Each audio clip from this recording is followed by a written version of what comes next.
అసెంబ్లీలో తీర్మానం చేయడమే కాకుండా క్రీమీ లేయర్ని కూడా తిరస్కరిస్తూ చాలా ధైర్యంగా ఆ తీర్మానాన్ని కేంద్రానికి పంపించారు.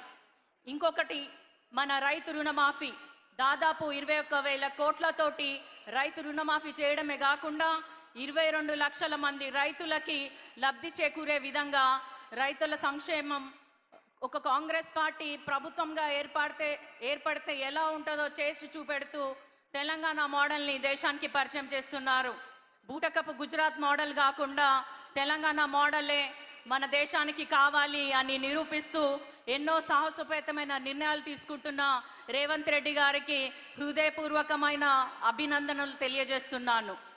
మన తెలంగాణకి వస్తే విద్య, వైద్యం, వ్యవసాయం, విద్యుత్ ఇట్లా అనేక రంగాలలో మరియు పిల్లలు, మహిళలు, వృద్ధులు, యువతకి ప్రతి ఒక్క రంగాన్ని కూడా ప్రతి ఒక్క వర్గాన్ని కూడా అభివృద్ధి పదంలో ముందుకు తీసుకెళ్ళాలి అన్న ఉద్దేశంతో అహర్నిశలు కష్టపడుతున్నారు.